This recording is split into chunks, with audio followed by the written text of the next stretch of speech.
حسینیت زندہ باد، حسینیت زندہ باد، یزیدیت مردہ باد، یزیدیت مردہ باد۔ وحدت شہیدان کربلا و اسیران کربلا، آواز بلند صلوات۔ اللہم صلی علی محمد و آل محمد عجل فرجهم۔ أعوذ بالله من الشيطان اللعين الرجيم. بسم الله الرحمن الرحيم. الحمد لله رب العالمين بارئ الخلائق أجمعين، والصلاة والسلام على جميع الأنبياء والمرسلين.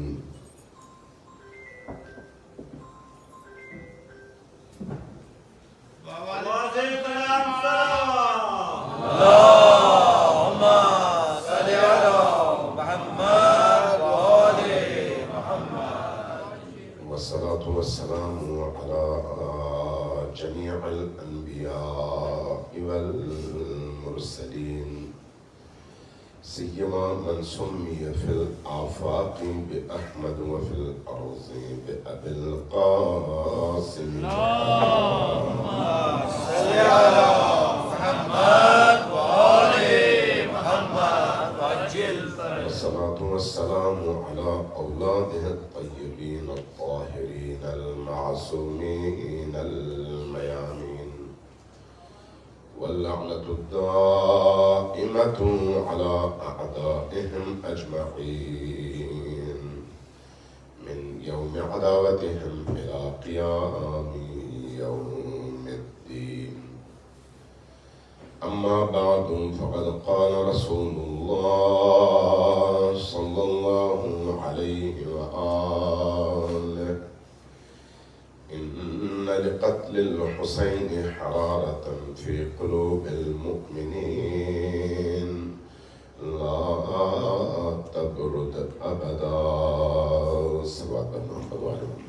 اللہم صلی علی محمد و آل محمد عجل فرجهم۔ عزیزان گرامی، چونکہ آج ہماری مجلس بہت مختصر ہے، ٹوٹل ہمارے پاس شاید 30 منٹس ہیں، تو ان 30 منٹس میں میں کوشش کروں گا کہ مختصراً چند چیزیں آپ کی خدمت میں عرض کر سکوں۔ جو لوگ تھکے پہ نہیں ہیں دن بھر کے، وہ ذرا اونچی آواز سے حسینی صلوات بھیجیں۔ اللہم صلی علی محمد و آل محمد عجل فرجهم۔ موضوع فرش عزا، اس کی برکتیں اور حسین ابن علی علیہ السلام کا دروازے رحمت اور رحمت خدا کا مظہر ہونا ہے، اور اس پر گزشتہ راتوں میں کچھ عرائض آپ کی خدمت میں پیش کی۔ اللہ تبارک و تعالیٰ کی ان رحمتوں میں سے ایک عظیم رحمت اس کا دین ہے، جو اس نے ہمیں عطا کیا ہے۔ جو بے دین ہے وہ اس رحمت سے دور ہے، محروم۔ اور اس دین کی اساس حسین ابن علی ہے۔ اگر یہ دین ہے آج تو اس کی وجہ کیا ہے؟ حسین ابن علی علیہ السلام۔ اگر حسین نہ ہوتے تو دین نہ ہوتا۔ تو کیا حسین سے دین شروع ہوا ہے؟ نہیں، حسین سے دین شروع نہیں ہوا، لیکن دین کی بقا کی ضمانت کا نام حسین ابن علی ہے۔ اگر حسین ہے تو دین ہے، حسین اگر نہ ہو تو دین بھی نہیں ہے۔ آج میں اس حوالے سے چند باتیں بہت مختصر آپ کی خدمت میں عرض کروں گا، لیکن میں چاہ رہا ہوں کہ آپ تھکن کا شکار نہ ہوں، ذرا تازہ دم ہوں، اونچی آواز سے صلوات بھیجیں محمد والے۔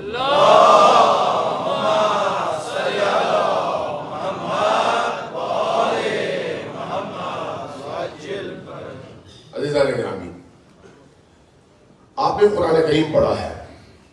قرآن کریم میں توحید کی بنا اور کعبۃ اللہ کے بانی کی حیثیت سے کس نبی کا نام آتا ہے؟ حضرت ابراہیم علیہ السلام.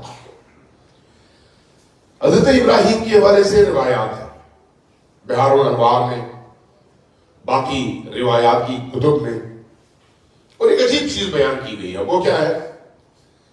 وہ یہ کہ جب حضرت ابراہیم علیہ السلام نے توحید کے مرکز کے طور پر کعبۃ اللہ کی تعمیر مکمل کی، تو اس دور میں کعبۃ اللہ کے ارد گرد کیا تھا؟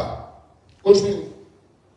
میدان، وادی، پتھر اور شاید کیڑے مکوڑے، جانور، انسانوں کی کوئی آبادی دور دور تک موجود نہیں تھی. لیکن عجیب ہے کہ جب حضرت ابراہیم علیہ السلام نے اللہ کے گھر کی تعمیر کا کام مکمل کیا تو ابراہیم پر وحی ہوئی کہ اے ابراہیم اب ندا بلند کرو تاکہ تمہاری ندا پر لبیک کہہ کر لوگ اس گھر کی زیارت اور حج کے لیے آئیں. حکم ہوا. حضرت ابراہیم علیہ السلام نے اللہ سے پوچھا کہ بارگاہ ارد گرد کہیں دور دور تک انسانوں کی کوئی آبادی نہیں ہے. جب انسانوں کی آبادی ہی نہیں ہے تو میں کس کو ندا دوں، کس کو آواز دوں، کس کو پکاروں؟ میری آواز کہاں پہنچے گی؟ ابراہیم کے سوال کے جواب میں اللہ نے ابراہیم پر وحی اتاری. اے ابراہیم تمہارا کام ندا دینا اور صدا بلند کرنا ہے. اب وہ صدا اور وہ ندا کہاں تک پہنچانا ہے یہ میرا کام ہے، تمہارا کام نہیں ہے. توجہ ہے کہ یہ ضروری نہیں ہے کہ میں یہ سوچوں کہ کون میری بات سنے گا.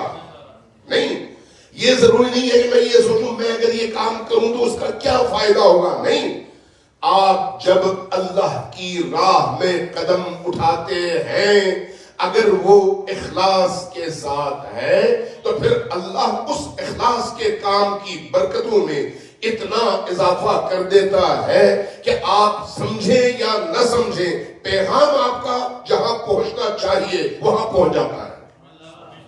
حضرت ابراہیم پر کوئی نازل ہوئی، فرمایا کہ تم فکر نہ کرو، یہ مجھ پر چھوڑ دو کہ تمہاری ندا میں کہاں پہنچاؤں گا.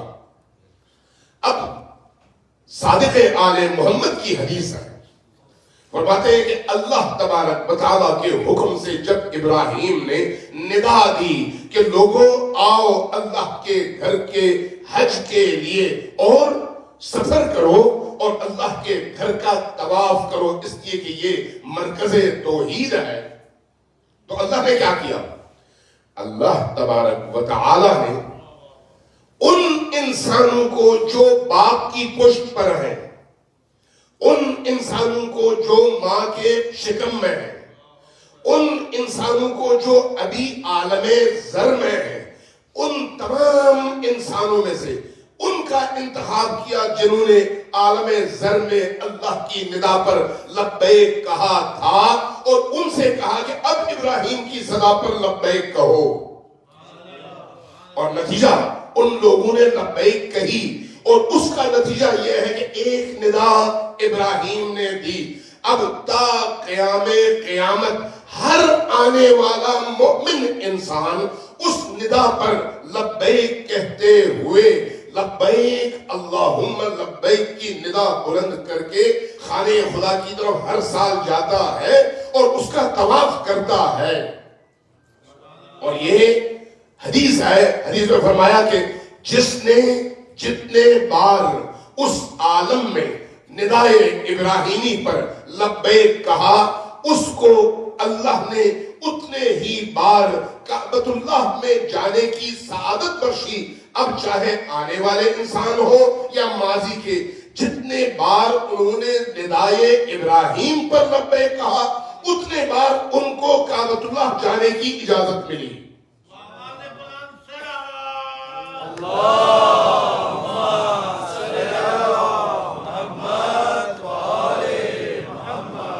جو توحید کے مرکز کی طرف دعوت ہے ندائے ابراہیمی کی، یہ جو دعوت ہے اسی دعوت کے تسلسل کا نام عاشورہ ہے، اسی دعوت کے تسلسل کا نام کربلا ہے، اسی ابراہیم کے تسلسل کا نام حسین ابن علی ہے، اسی ابراہیم کی اس قربانی کا تسلسل جس کو آپ وَفَدَيْنَاهُ بِذِبْحٍ عظیم کہہ کر قرآن میں یاد کرتے ہیں، اسماعیل کی قربانی کا تسلسل حسین ابن علی ہے، اسی ندا کا تسلسل ہے۔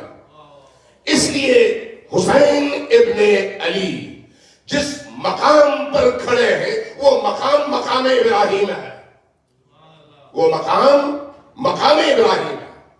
جب وہ مقام مقام ابراہیم ہے تو اس کا مطلب یہ ہے کہ اللہ تبارک و تعالیٰ نے جس طرح سے حضرت ابراہیم کی ندا کو ایک خاص علاقے میں محدود نہیں رکھا، ایک خاص زمانے میں محدود نہیں رکھا، ایک خاص نسل میں محدود نہیں رکھا، ایک خاص قوم میں محدود نہیں رکھا، اسی طرح اللہ تبارک و تعالیٰ نے اس قربانی کے تسلسل کے طور پر حسین ابن علی کی ندا کو وہ طاقت عطا کی کہ 1400 برس گزر گئے، اب بھی ہر وہ انسان جس کے اندر ضمیر زندہ ہے، ہر وہ انسان جس کی فطرت پاکیزہ ہے، ہر وہ انسان جس کی انسانیت اس کے اندر موجود ہے، ہر وہ انسان جو شعور کی ایک سطح پر موجود ہے، جب اس کے کانوں میں حسین کی ندا گونجتی ہے تو وہ چاہے یا نہ چاہے اس کے اندر سے حسین کے لیے لبیک کی صدا نکلتی ہے۔ زندہ باد، زندہ باد، یزیدیت مردہ باد، یزیدیت مردہ باد، نعرے حیدری، آواز بلند صلوات، اللہم صلی علی محمد۔ غور کیجئے گا اس بات پر، میں نے کل پرسوں شاید پوچھا تھا آپ سے زیارت جامعہ کبیرہ کا، آج ایک اور زیارت کا پوچھتا ہوں، زیارت رجبیہ کتنے لوگوں نے پڑھی ہے؟ زیارت رجبیہ یہ ہمارا المیہ ہے، المیہ یہ ہمارا درد ہے، وہ چیز جو ہمیں زندگی عطا کرتی ہے اس سے ہم بے خبر ہیں، وہ چیز جو ہماری روح کی حیات کا سبب ہے اس سے ہم بے خبر ہیں، وہ چیز جو ہماری حیات کا ایندھن ہے، پیٹرول اگر ہو تو گاڑی چلتی ہے، پانی اگر ہو تو زمین زرخیز ہوتی ہے، ہماری حیات کے ایندھن کا نام اہل البیت کی مناجات اور ان کی زیارات اور ان کا کلام ہے، ہماری حیات کی کا ایندھن ہے۔ اگر اسی سے ہم بے خبر ہو تو ہماری زندگی کیا ہے؟ حیوانی زندگی۔ زیارت رجبیہ پڑھیے، زیارت رجبیہ، زیارت رجبیہ کا ایک جملہ ہے لبیک یا داعی اللہ، لبیک یا داعی اللہ، کس سے مخاطب ہو کر؟ حسین ابن علی سے۔ کیا مطلب ہے؟ میں اے حسین ابن علی، آپ نے جو کربلا میں ندا بلند کی ہے اس پر میں آج لبیک کہہ رہا ہوں۔ میں نے اس کو جوڑا تھا نا حضرت ابراہیم سے، ذرا غور کیجئے گا، نبی کریم کے بعد حسین ابن علی تک تقریباً 50 سال، حسین ابن علی علیہ السلام سے لے کر آج تک تقریباً 1400 برس، 1400 برسوں میں یہ جو زیارت ہے، زیارت رجبیہ، یہ کب ہم تک پہنچی؟ تقریباً 1200 سال پہلے۔ تو کیا یہ جو ندا ہے صرف کربلا کے لیے ہے؟ نہیں۔ کیا امام زین العابدین کے دور کے لیے ہے؟ نہیں۔ کیا امام محمد تقی کے دور کے لیے ہے؟ نہیں۔ کیا امام زمان کے غیبت صغرا کے دور کے لیے ہے؟ نہیں۔ 1200 سال گزر گئے، اور ان 1200 سالوں میں جو بھی علی کی ولایت کو قبول کرنے والا اس دنیا میں آیا، جو بھی حسینیت کو ماننے والا اس دور میں آیا، سب کی زبان پر یہ لبیک یا داعی اللہ موجود ہے، اس لیے کہ حسین کی ندا پر لبیک کہنا کسی زمانے کی قید میں نہیں ہے، کسی خاص مکان کے حدود کے اندر مقید نہیں ہے، کسی خاص نسل کے لیے محدود نہیں ہے. زمانہ گزرتا چلا جائے, وقت گزرتا چلا جائے, زمین بدلتی چلی جائے, زمانہ بدلتا چلا جائے, نسلیں بدلتی چلی جائیں, حسین کی ندا بھی موجود ہے اور لبیک کا یہ عقیدہ اور ذمہ داری بھی موجود ہے. ذمہ دار اگر کوئی ہے اور اپنے آپ کو حسین کے مکتب کا سپاہی سمجھتا ہے تو اس کی ذمہ داری ہے کہ حسین کی اس ندا پر لبیک آج بھی کہے. صرف آج نہیں بلکہ تا قیام قیامت یہ ندا گونج رہی ہے, یہ صدا گونج رہی ہے, یہ صدا ہر انسان کے ضمیر کو مخاطب کر رہی ہے. اب ذرا غور کریں, میں چند جملے اور عرض کروں, ٹائم بہت کم ہے. سلوات دیجیے محمد علیہ وسلم.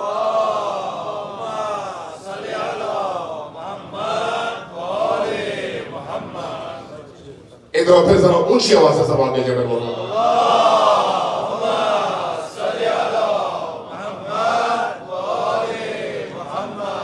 امام حسین یہ کون سی ندا ہے جو گونج رہی ہے؟ امام حسین کے دو واقعات بڑے عجیب ہیں, دو واقعات.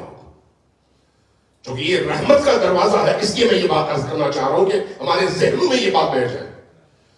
شب عاشور یعنی کل رات یا پرسوں رات آنے والی شب عاشور, امام حسین علیہ السلام تشریف فرما ہے, باقی سارے اصحاب تشریف فرما ہے. امام حسین ایک عجیب کام کیا, تمام اصحاب کو مخاطب کیا, فرمایا کہ دیکھو یزید ابن معاویہ ابن ابو سفیان کو صرف مجھ سے غرض ہے, تم سے نہیں. تم نے میرا ساتھ دیا, یہاں تک آ گئے, کل جامع شہادت نوش کرنے کا دن, اب تم ایسے ہی جاؤ گے اپنا سر کٹاؤ گے تو بہتر ہے کہ تم لوگ واپس چلے جاؤ, مجھے رہنے دو. چونکہ تم جاؤ گے تو کوئی تمہیں روکے گا نہیں, آنے والوں پر رستے بند ہے, جانے والوں پر نہیں. اس لیے ان کو اگر کوئی مشکل ہے تو مجھ سے ہے, میں رکوں گا, تم لوگ چلے جاؤ. اصحاب نے کیا کہا, یا اپنا رسول اللہ اگر ایسا ہوتا تو ہم آپ کے ساتھ کیوں آتے ہیں؟ ہم آپ کے ساتھ اس لیے آئے ہیں کہ آپ کے ساتھ رہیں, چاہے زندہ ہو یا مردہ, ہر صورت میں آپ کے ساتھ رہیں, کیونکہ ہماری جنت آپ ہیں. ہمارے بہشت کا نام حسین ابن علی ہے.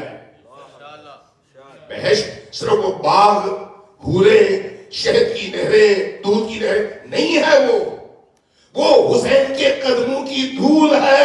اصل بہشت خود حسین ابن علی ہے. اس بات کو یاد رکھیں, یہ روایات میں ہے, آیات میں ہے. کبھی اگر اللہ نے توفیق دی تو میں عرض کروں گا. عرض کیا کہ اپنا رسول اللہ ہم نے آپ کے ساتھ ہی رہنا. آپ نے ایک اور جملہ فرمایا, فرمایا کہ دیکھو تم نے میری بیعت کی, میں اپنی بیعت تم سے اٹھا لیتا ہوں. اس کا کیا مطلب ہے؟ اب تم واپس جاؤ, جب واپس جاؤ گے کل قیامت کے دن اللہ تم سے یہ نہیں پوچھے گا کہ تم نے حسین کو تنہا کیوں چھوڑا. کیوں؟ اس لیے کہ میں نے بیعت تم سے اٹھا لی. میں گواہی دوں گا کہ ان کو میں نے خود جانے کی اجازت دی تھی اور ان سے کہا تھا کہ چلے جاؤ, مجھے اکیلا چھوڑ دو. یہاں پر بعض روایات میں ہے کہ بعض اصحاب کھڑے ہوئے اور کہا کہ ابن رسول اللہ اگر اللہ ہمیں ایک نہیں 1000 دفعہ جان دے, زندگی دے, حیات دے, 1000 دفعہ ہمیں قتل کیا جائے, ہمارے جسد اور جسم کو جلا دیا جائے اور اس کی راکھ بکھیر دی جائے ہوا میں, اور وہ راکھ دوبارہ جمع کر کے دوبارہ ہمیں حیات دی جائے, 1000 دفعہ بھی ایسا ہو تو ہم کبھی آپ کا ساتھ نہیں چھوڑیں گے, آپ کے ساتھ رہیں گے, چاہے زندہ رہیں یا مردہ. یہ اس ایمان کے معراج کی علامت. جب یہ فرمایا امام حسین نے کہا ٹھیک ہے.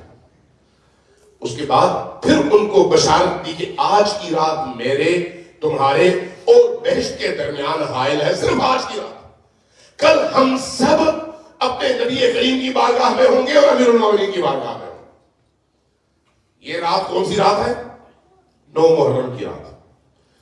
اسی 9 محرم کی رات امام حسین علیہ السلام ان سب کو کہہ رہے تم جاؤ, مجھے تمہاری کی ضرورت نہیں ہے، اور تم خواہ میں اپنی جانیں نہ دو، جانے کو کہہ رہے ہیں لیکن ان میں سے کوئی بھی نہیں جاتا۔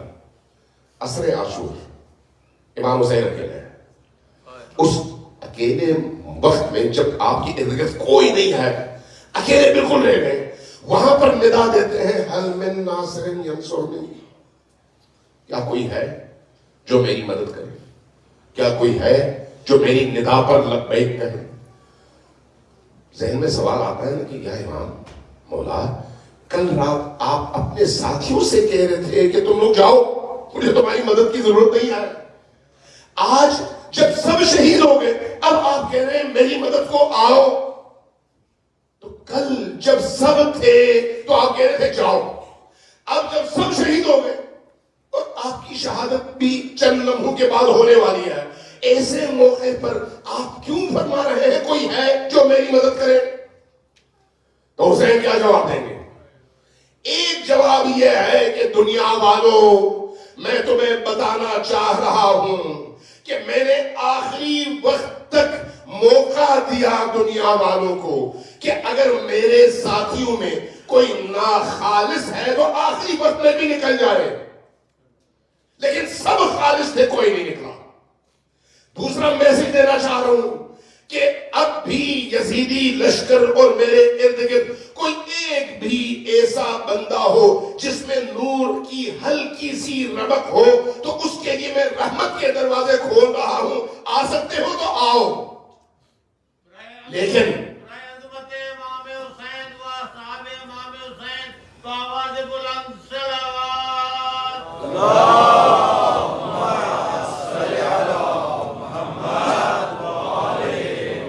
میں دروازے کھول رہا ہوں، کوئی یہ نہ کہے کہ ہمیں اس وقت موقع نہیں ملا۔ جس کے اندر ذرہ برابر بھی نور کی رمق ہے اس کو دروازہ کھلا ملے۔ کس کا دروازہ؟ رحمت خدا کا۔ رحمت خدا کا دروازہ کون ہے؟ حسین ابن علی۔ آپ اس سے امام حسین کے اس عظیم دروازے اور اس کی وسعت کا اندازہ لگا لیں۔ اور دوسری بات، امام حسین کی یہ ندا جو انہوں نے حل من ناصر کی ندا بلند کی ہے، یہ ندا صرف 61 ہجری کے عصر عاشور کے وقت کے لیے نہیں ہے، وہ صرف سامنے والے لشکر کے لیے نہیں ہے، یہ ندا زندہ ہے تا قیام قیامت زندہ ہے۔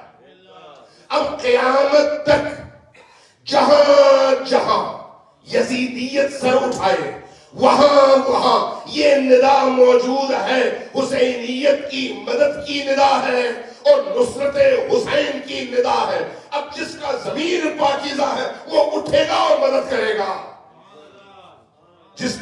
جس کی فطرت پاکیزہ ہے وہ اٹھے گا اور مدد کرے گا، حسین ہی کے نام پر کرے گا، حسین کی راہ میں کرے گا، حسین کی معرفت کے ساتھ کرے گا، حسین کے دشمنوں کے مقابلے میں کرے گا، لیکن کبھی بھی یزیدیت کے مقابلے میں سر نہیں جھکائے گا اور حسینیت کے رستے سے ذرہ برابر انحراف نہیں کرے گا۔ جہاں ضرورت ہوگی اور ندا بلند ہوگی وہاں لبیک کی صدا بھی موجود ہوگی۔ جہاں جہاں حسینیت ہو، جہاں یہ ندا گونجے گی، اسی طرح جس طرح سے ابراہیم کی ندا کے جواب میں لبیک ماؤں کی کوکھ میں موجود بچوں اور اسلاب پدر باپوں کے اسلاب میں موجود ارواح سے اللہ نے لبیک کی ندائیں دلوائی، اسی طرح سے تا قیام قیامت آنے والی نسل کے ہر اس فرد سے اللہ یہ ندا دلواتا ہے جس کا ضمیر پاکیزہ ہے اور جس کی روح میں نورانیت موجود ہے۔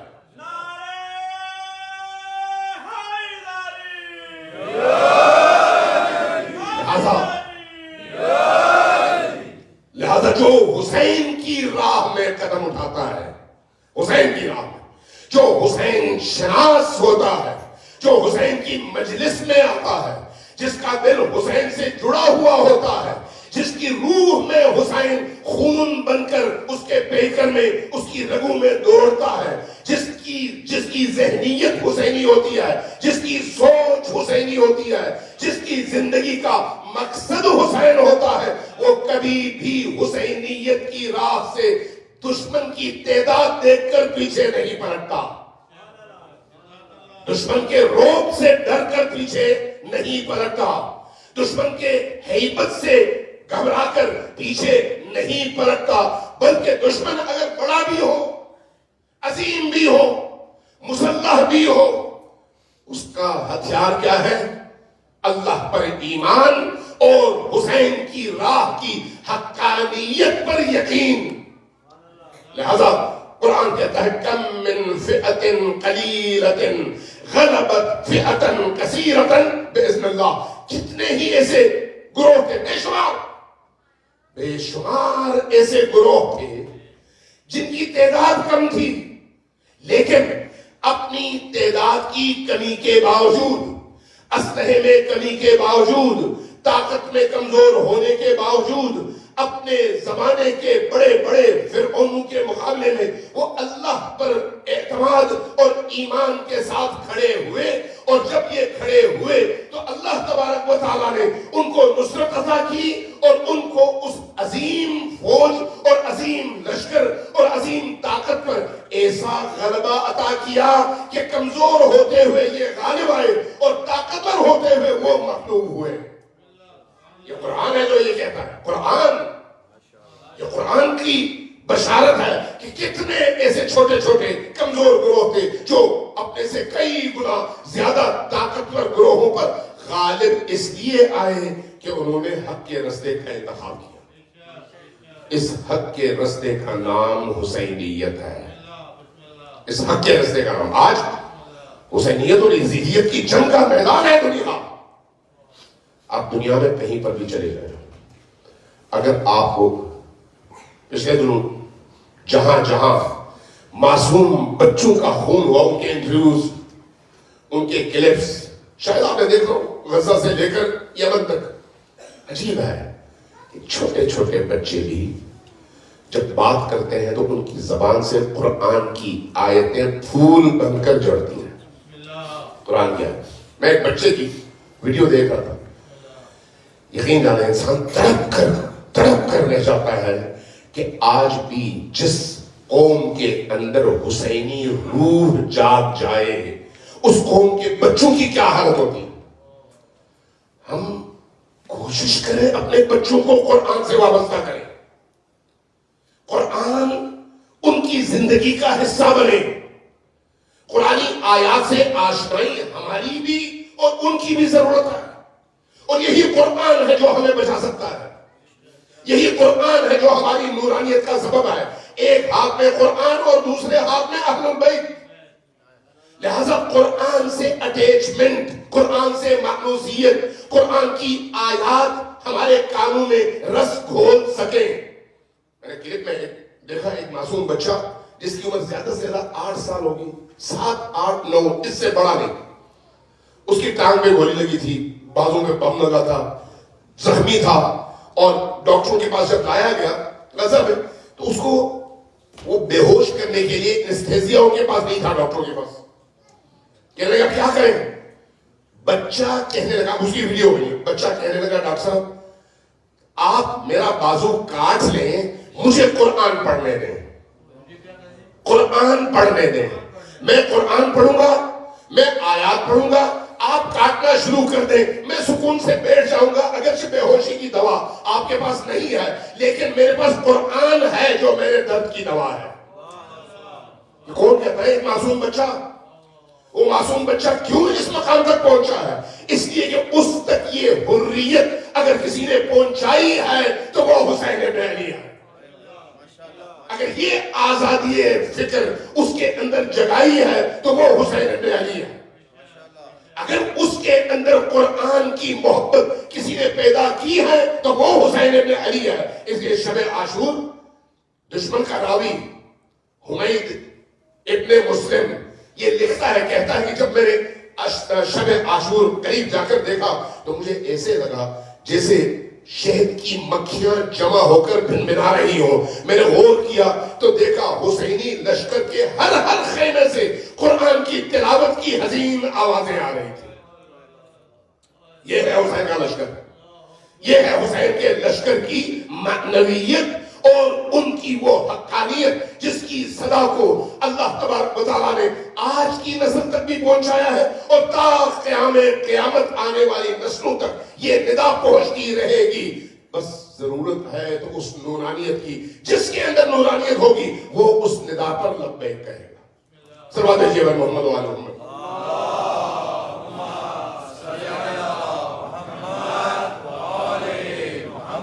آئین ختم ہو گیا۔ عزیزان گرامی، چونکہ وقت کم ہے اس لیے میں مسائل میں بہت کم جملے آپ کی خدمت میں عرض کروں۔ یہ رات اس شخصیت سے منسوب ہے جو حسین ابن علی کی زندگی کا حاصل ہے۔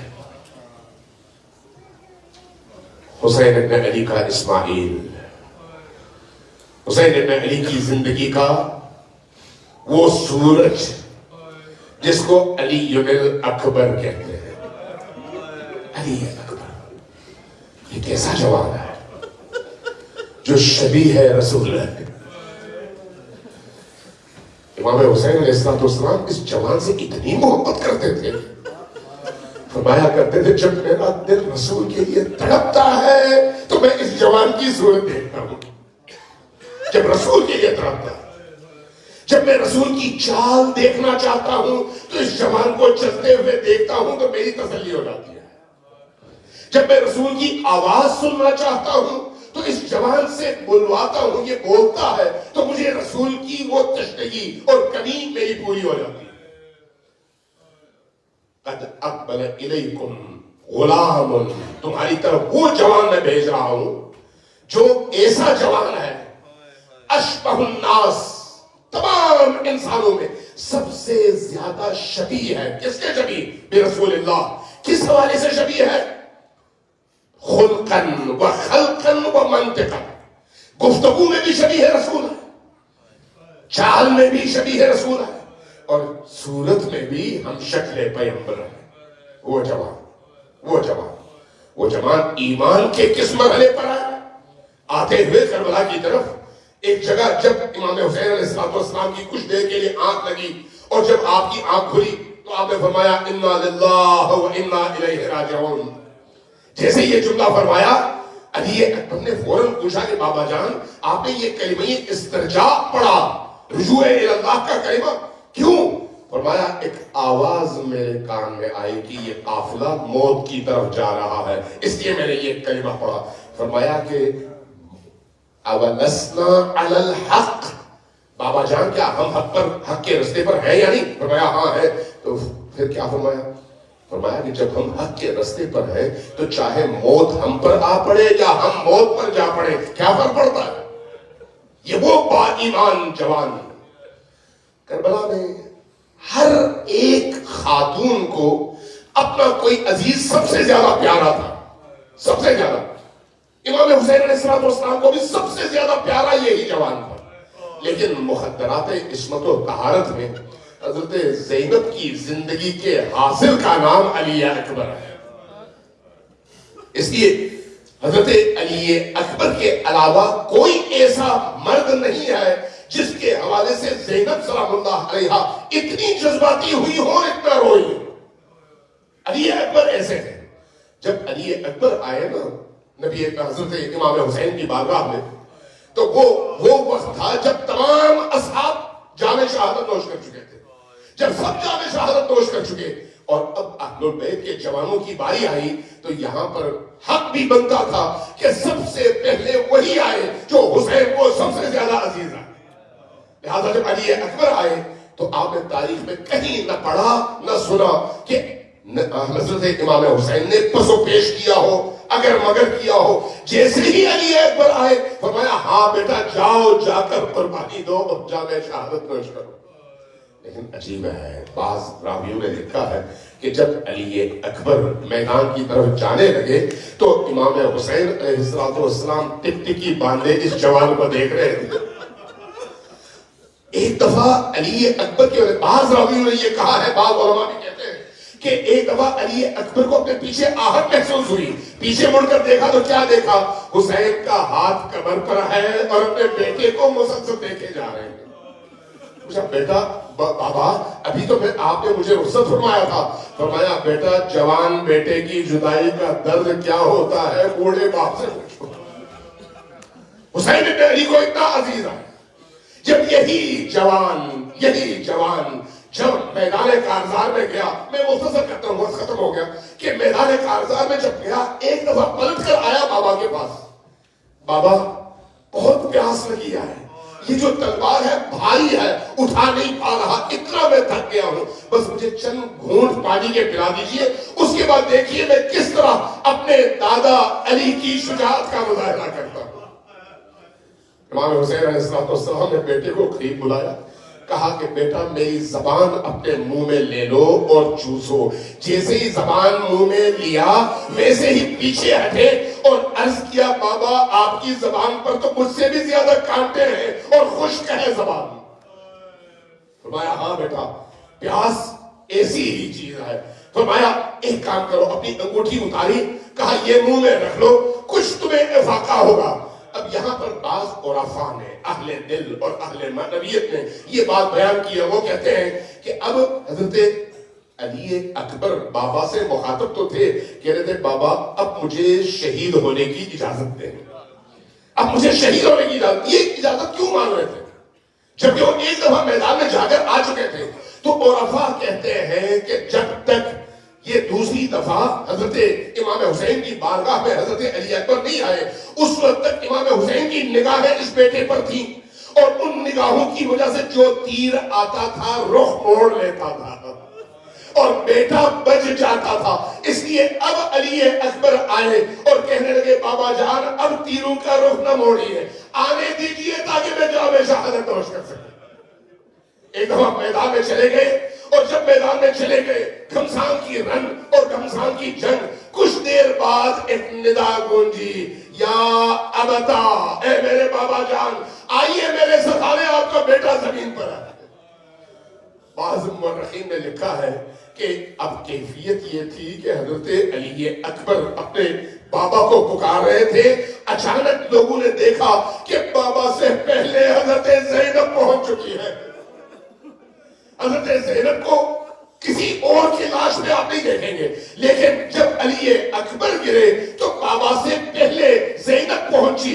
بعض لوگوں نے اس کی وجہ بیان کی ہے, کہا کہ زینب اس لیے پہنچی کہ کہیں حسین ابن علی اپنے جوان بیٹے کے لاشے پر برداشت نہ کر پائے, تو ان کی توجہ ہٹانے کے لیے ضروری تھا کہ زینب پہنچتی, وہ زینب پہلے پہنچتی. امام حسین علیہ السلام آئے, زینب کو ہٹایا, خیمے کی طرف بھیجا, اپنے بیٹے کو اٹھایا, اپنے سینے سے لگایا. لیکن کیفیت یہ ہے کہ بعض مورخین لکھتے ہیں کہ آپ کے سینے پر ایک نیزہ لگا ہوا تھا, اور جب وہ نیزہ کھینچا تو جگر کے ساتھ باہر. اس کیفیت میں حضرت علی اکبر کو اپنے سینے سے لگایا. جب سینے سے لگایا تو روتے رہے اور کہنے لگے بیٹا علی اکبر تمہارے بعد اف ہے اس زندگی پر, تمہارے بعد کیا زندگی ہے تو کیا موت ہے.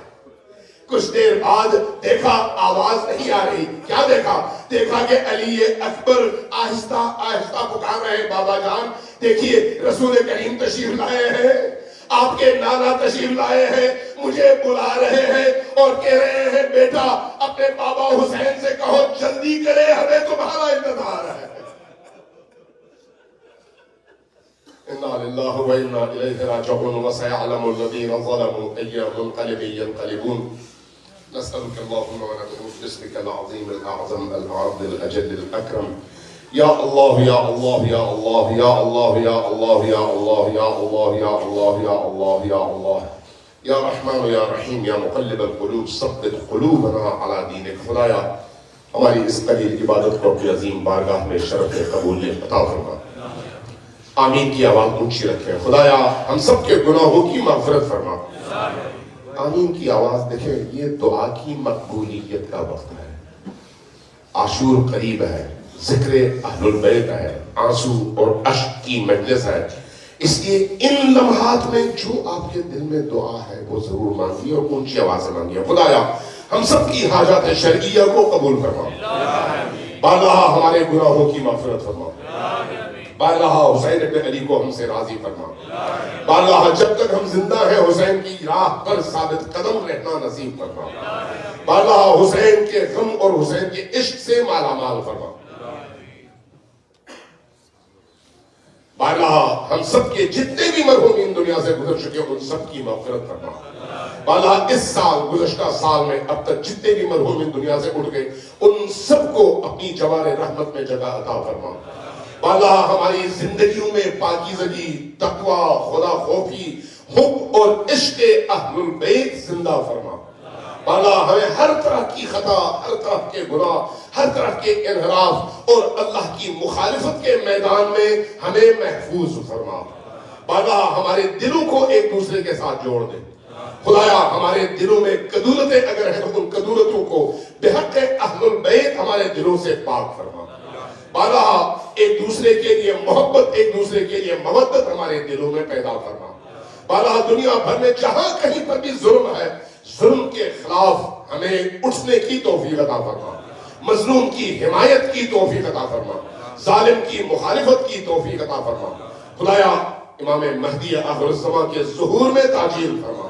ہمیں ان کے آوان و انصار میں شمار فرما. خدایا کربلا کی روح اور کربلا کے پیغام کو ہمارے پورے وجود میں زندہ فرما. خدایا ان عزاداریوں کے نتیجے میں ہمیں دین شناس بننے کی، قرآن شناس بننے کی توفیق عطا فرما. خدایا قرآن کی آیات کو اور اہل البیت کی روایات کو سمجھنے کی توفیق عطا فرما. خدایا ہم سب کے مرحومین کی مغفرت فرما. ان کے برزخ کی زندگی کو آسان فرما. ہمارے جتنے بھی عزیز بیمار ہیں، بعض عزیزوں کا آپریشن ہوا ہے، آج ہی ان کو ہسپتالوں سے رخصت کیا گیا ہے. خدایا جتنے بھی عزیز بیمار ہیں، جتنے بھی عزادار بیمار ہیں، ہسپتالوں میں ہیں، گھروں میں ہیں، ان سب کو شفائے عاجل و کامل نصیب فرما. خدایا جو لوگ بے اولاد ہیں انہیں اولاد صالح نصیب فرما. خدایا جن لوگوں کی زندگی میں برکت نہیں ہے ان کو اہل البیت کے صدقے میں برکت عطا فرما. بارگاہ امام زمان کے ظہور میں تاجیل فرما. ہمیں ان کے آوان و انصار میں شمار فرما. بارگاہ دنیا بھر میں جہاں پر بھی حق کی قوتیں اٹھی ہوئی ہیں ان کو فتح و نصرت عطا فرما. بارگاہ باطل کی قوتوں کو نیست و نابود فرما. ہمیں اہل حق کے ساتھ کھڑے رہنے کی توفیق عطا فرما. خدایا ہماری نسلوں کی حفاظت فرما. ہماری نسلوں کو ان تمام بیماریوں سے جو مغربی معاشروں میں موجود ہیں پاک اور محفوظ فرما. ہمیں اپنی اولادوں کی صحیح اور اسلامی، دینی، قرآنی تربیت کی توفیق عطا فرما. بارگاہ جو لوگ دنیا سے گزر چکے ان سب کو اپنی بخشش اور اپنی رحمت کے سائے میں جگہ عطا فرما. خدایا قبر کی تاریکیوں میں ہم سب کو علی و آل علی کی شفاعت نصیب فرما. محشر میں بی بی دو عالم فاطمۃ الزہرا سلام اللہ علیہا کی شفاعت ہم سب کو نصیب فرما. جتنے بھی مرحومین دنیا سے گزر چکے ان سب کے ایصال ثواب کے لیے اور ایک مرحوم کے لیے خصوصی طور پر دعا کی درخواست کی گئی ہے ان کے لیے بھی، اور آپ سب کے جتنے بھی مرحومین دنیا سے گزر چکے ہیں اور برزخ میں ان ایام میں، حسین کے ایام میں آپ کی طرف سے خیر کے منتظر ہیں، ان سب کے ایصال ثواب اور بلندی درجات کے لیے ایک دفعہ سورہ فاتحہ اور 3 بار سورہ اخلاص کی تلاوت کیجیے. بسم اللہ الرحمن الرحیم. الرحمن الرحیم. ایاک نعبد و ایاک نستعین. صراط المستقیم غیر المغضوب علیہم. بسم اللہ الرحمن الرحیم.